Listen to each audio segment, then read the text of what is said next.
His brother is the welterweight champion of the world in the biggest promotion in the world. And he said, yeah, being honest, yeah, it is more pressure.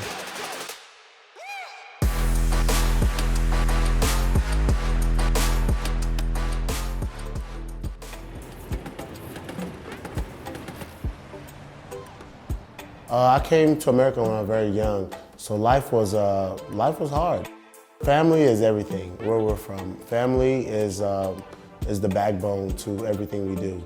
And me and my two other brothers were born in Nigeria. We were a team, you know. We would help our mom do everything. We would walk and we would get in fights. You know, we would fight together. We would do everything together. So, I was the little guy. I was just always trying to tag along. You know, the problems we have in America are not what we have in Africa. You know, so, Africa is just living life, just enjoying life, enjoying the little things. So my mom used to tell me when I was a baby, they used to call me Udomo. So basically, I used to walk from house to house, because it was a village. I used to walk from everybody's house and come in through their back door or whatever, and they all give me a piece of food. And that's what, I was a big fat baby, and that's what she said. They used to all call me Udoma, because I would just walk around in the village, and then everybody just know to give me food and just baby me up. I knew instantly that this is what I wanted to do. Nothing else. I didn't know how to do nothing. There was nothing else that even excited me more than football at that time, and that's when football was real like football. Just the impact and the collision. Getting in trouble was just, you don't raise your hand to talk, you get in trouble. You don't, you get up and go to the bathroom, you get in trouble. Those were the things you got in trouble for back in the day compared to today. So my dad I guess he got tired of me getting these calls home. So he was driving home with me from school one day, and he seen a sign that said Pop Warner Football, Arlington Jaguars. And he said, you know what, I'm gonna put you in that, and that's gonna teach you discipline. Not knowing I was gonna fall in love with football because of the impact and just everything about football I fell in love with. Texas, we live, breathe, eat, sleep football here. Bowie wasn't really winning before we got there. Our core group, our team from Barnett Junior High School, before we went to Bowie, we were undefeated. Then we all stayed together, and we got to Bowie, and we started winning, and then Bowie it just changed the culture of Bowie. And then now when you go to Arlington Bowie, you see our pictures up there, our names up there. It just shows that we changed the culture, the dynamic of this school forever. See, my dad wasn't around a lot when we were small because he was in the Army in America. So my mom, she had to kind of raise us in Africa by herself for the most part. And she sold baby clothes. So we would walk about 2-3 miles with her every morning where she would post up on the side of the road and try to sell clothes for us to eat that night. One of my fondest memories was that I can recall is waiting on him. Because my mom was like, he's coming in town, because I guess he came back from America to Africa. And he finally got there, and I remember him coming in the house and he had some cowboy boots on. And, that was the first time that was one of my fondest memories. He had these cowboy boots with gator, I was like, oh man, that's when I knew he's been living in Texas.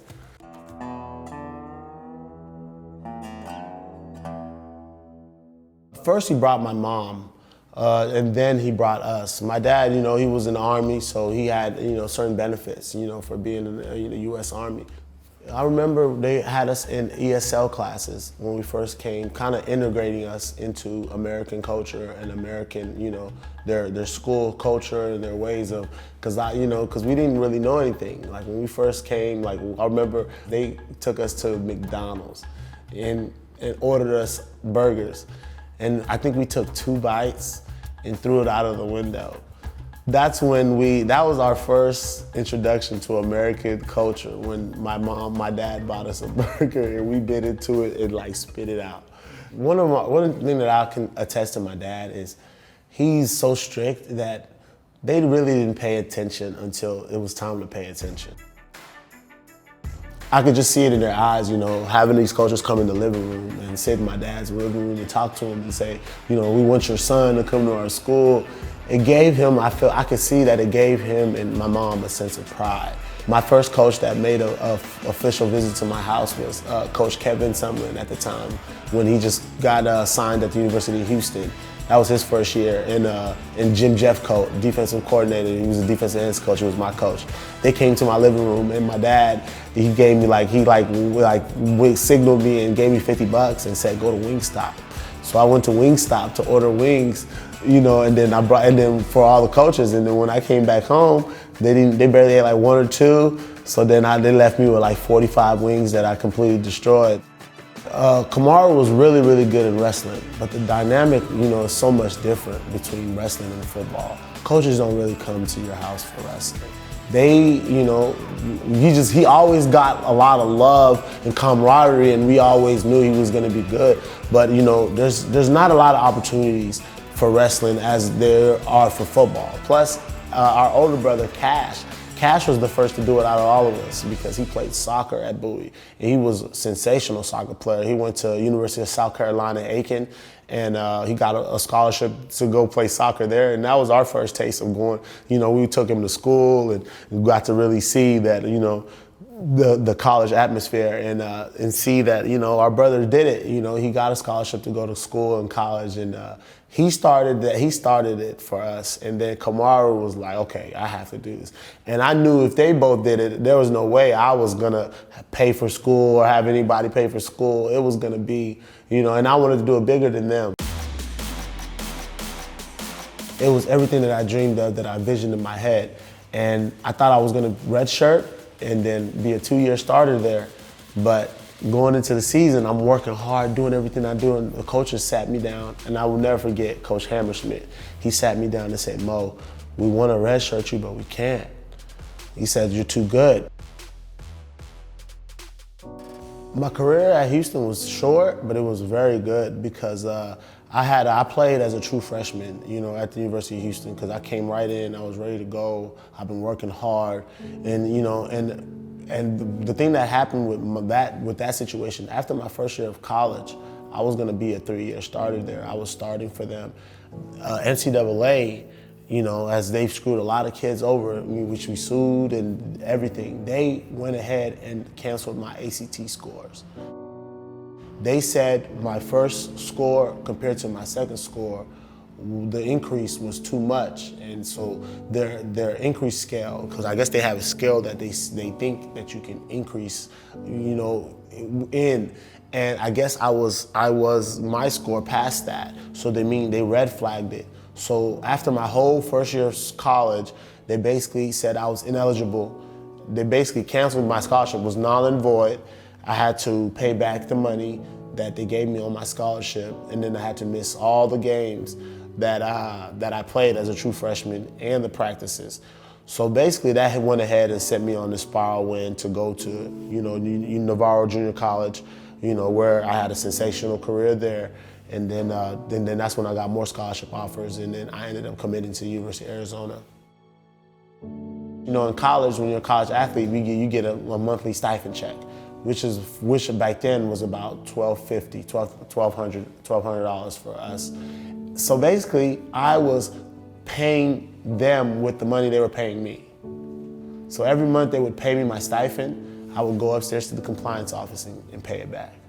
Everything up to $17,000, I paid it off, and I will never forget, there were certain days that I was a starter. I was the starter. I remember we couldn't get on a bus to go to the airplane to fly to go play the USC Trojans without me paying.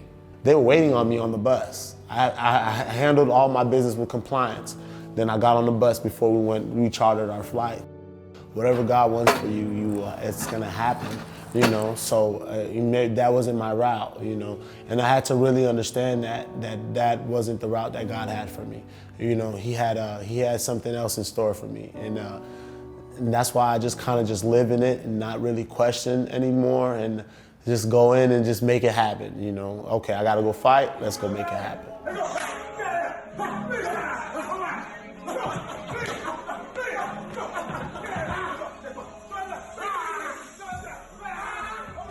My motto is intensity meets innovation. A lot of us, we scare away in the moments when we know that we need to take that next step because of our comfort zones. And I mean, that's the one thing I've seen him push through time and time again is comfort zones. What I see being around him and some of the other Africans that I've been around either before this or after I met Mo is you're a little more dedicated to your task. And whatever that task may be, all of the sports that he's taken part in up to date, I can tell that he takes a little more serious in the training aspect, in the mental approach to it's me versus you than a lot of African Americans, third, fourth generation that I know. When I was training for the NFL draft in 2012. That's when my brother made his debut. The Nigerian nightmare, Kamaru Usman, 5-1 for his career, a pro dating to 2012. Tonight, with high stakes, he makes his UFC debut. And I remember I flew out to Nebraska, to corner him, and that's why the bond that we have is much more than just fighting, because I was there when his very first fight. I cornered him. The only fight my brother's lost, I was not there. I was playing football at the time for the Uppsala 86ers, and I was in Uppsala, Sweden. Oh, in Stockholm? Hey, parade going on. First cut in Stockholm. I'm out here. What's poppin'? I think about that all the time, like he lost that fight because I wasn't there. That's what I feel, in my heart. People can say all this and that, but I mean, every other fight we've won. So I came back from Sweden around 2014. I was training for the draft, and then I ended up moving to San Diego. That's when I got my girlfriend that I had at the time. I got her pregnant, and then I was gonna have my first baby. I got a job at LA Fitness at that time, and just started working there as an assistant general manager. Just trying to make some money to be a man, a family man. I told my coach that I wanted to start fighting, and that's where we started. Come on, finish him, Mo. And when I'm looking back to my very first time starting to fight, I didn't even know how to stand. You didn't know how to do. You didn't know what you were doing. I didn't know nothing. I was just, I was just like, I'm gonna get my body right, and then I'm gonna just start doing it. The red corner says 6 feet 2 inches tall. He weighed in at 260 pounds. He represents Team 1. This is not a sport for money. If you really want to do this sport, you got to really love it. When somebody looks me in my eyes, they can honestly see that I'm very passionate about what I do when it comes to this sport. I want to be the best, and I attest that to my brother. He's definitely worked hard at it, because anything we do, we want to be the best at it, and he did it. He was the best at this sport in the world. Come here, Mohommed. Hey, everybody, if you don't know, this is my little big brother, Mohommed, right here. Earlier this year, in July, our family went through a great tragedy. My brother lost his son. I can't even really explain it, I'm still kind of in shock, certain days, you heard a little bit more than other days, but there's no getting around it. It's a part of my life, it's a part of my makeup, it's a part of what I am now, as an adult, It's a part of what makes me a fighter.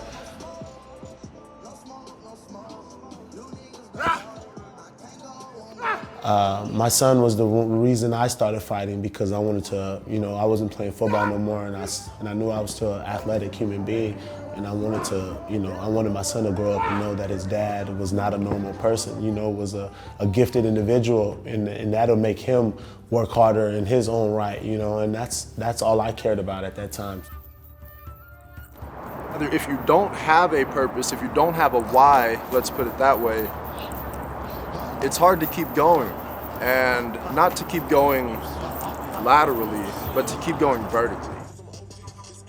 He will be my motivation until my last day.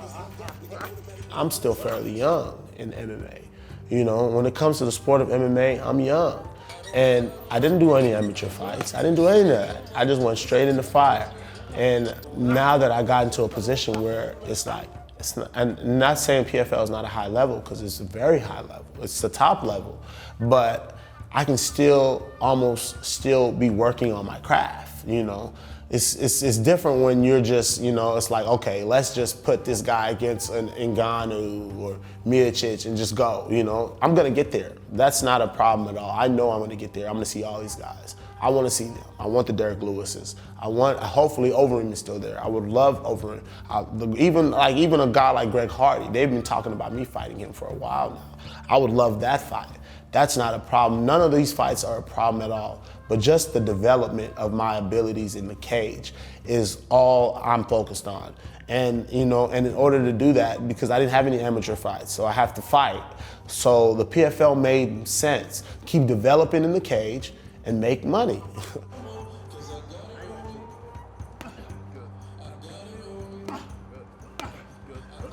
The PFL came with a very good deal. So, you know, at the end of the day, you get hit in the face. You know, and if I get hit in the face for pennies or I get hit in the face for some good money, you know, you be the judge.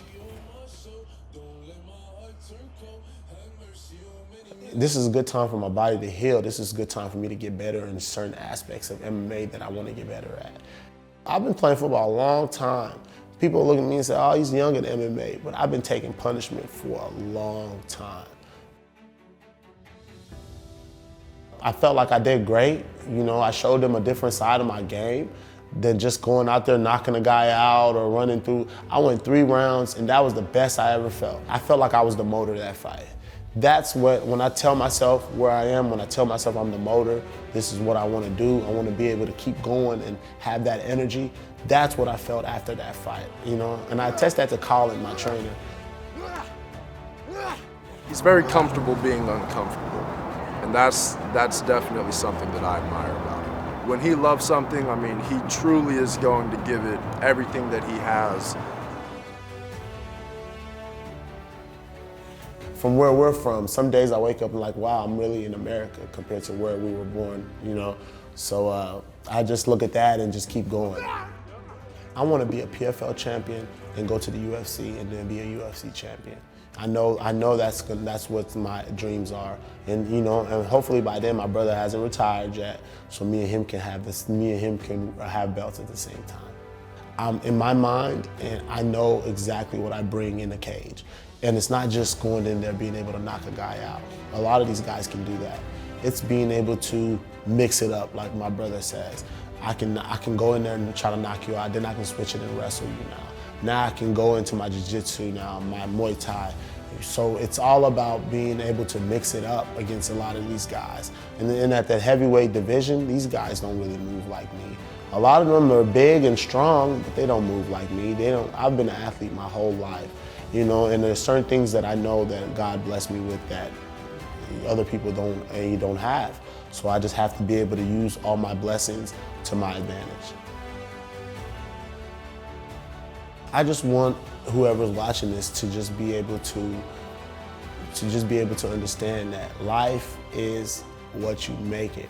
We came here from Africa. We came here from Nigeria, from the village.